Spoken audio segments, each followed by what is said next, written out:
Thanks for joining us on this special panel discussion. We've got a power-packed panel, and the question that we are asking today is the state set to return to 8% growth in 2014? To my left is Godrej, Chairman of Godrej Group. To his left is Chmn contractor from State Bank of India, Chhn from JP Morgan. To my right is Mr. Y.M. Devasthali from L&T, Vijayalakshmi Iyer from Bank of India, and Tamara Henderson from Bloomberg.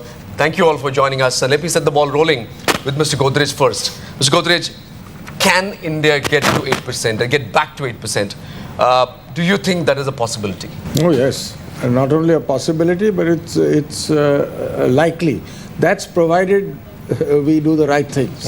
And what are those right things? I think the most important one is to get the GST implemented soon.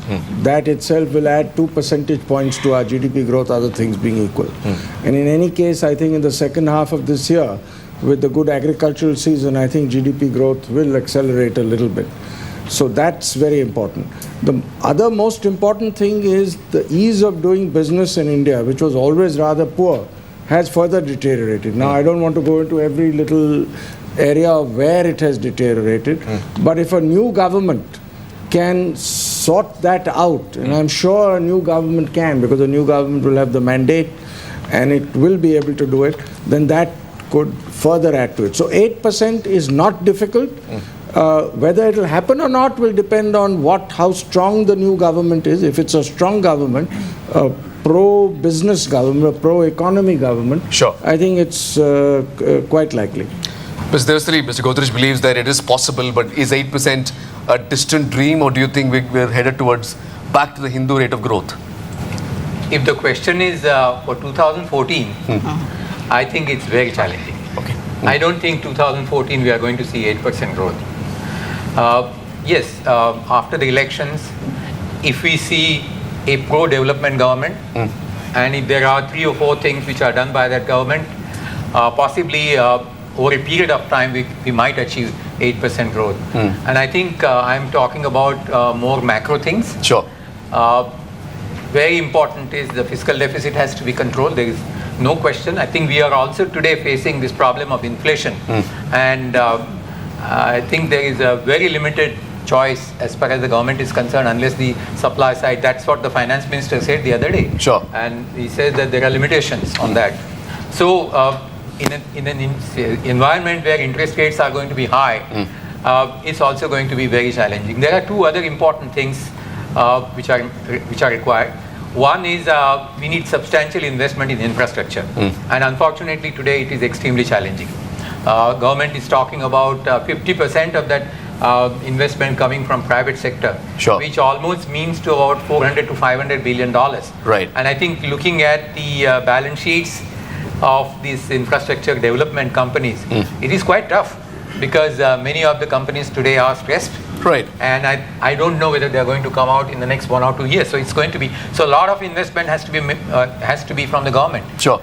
If that has to happen, I think then in that case planned expenditure should not become a casualty, which means fiscal deficit. That means on revenue expenditure there has to be a curtailment.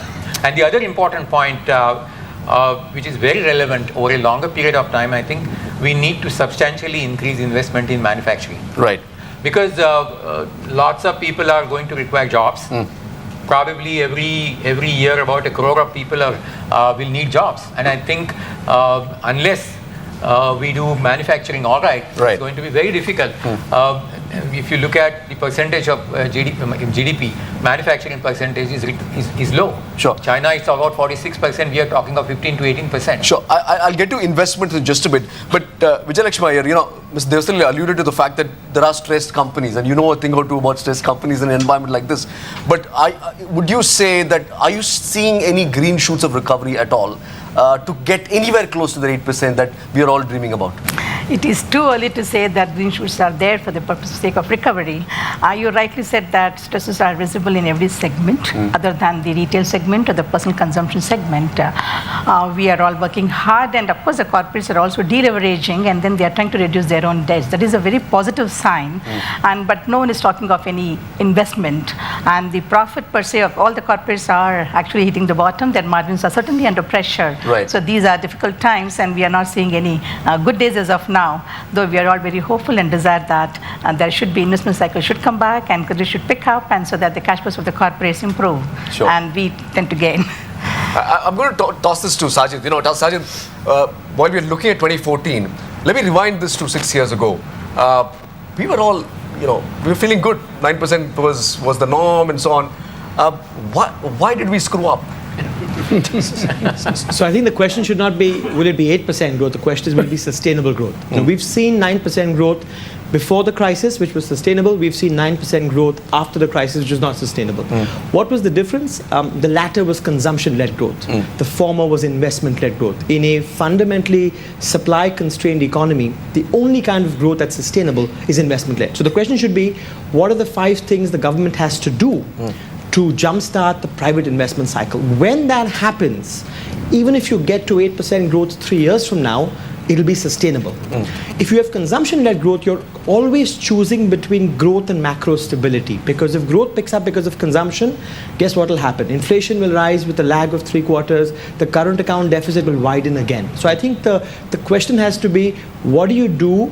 And to be fair, in all the doom and gloom of the last year, some important things have been done. Projects are getting cleared. Some of the building blocks are finally coming together. The question is, do we take that to its logical conclusion? All right. I'm going to come to Mr. Contractor. Just before that, Chamara, you watch this part of the world and you watch India quite closely as well. While this might have been the reason behind why India finds itself lagging behind, do you think it's an opportunity lost? Has India really blown its chances? Well, I think there are 2 pieces to this slowdown. Obviously, investment's the key to the growth. I think India is now finding itself in a little bit of a vicious circle of slower growth, slower investment. So why the slower investment? Well, part of it, I would say, internal policy, and part of it is external. So, of course, what has happened this year is the Fed is signaling tapering. That's really hit investment appetite across emerging markets. So that's one thing, a bit of bad luck, if you would. Sure. But another aspect is the policy, and some of that is certainly there have been some pro-market policies from the government, but the investors have not been coming to meet those opportunities. Now, some of that could be it just takes some time. But I think, we have elections coming up, and there's a lot of uncertainty. What will be the new government? What will be their priorities? Right. And so people will say, well, sure, we're seeing good things happening, foreign investors given more access. Sure. But we need to wait and see what the new policies will be.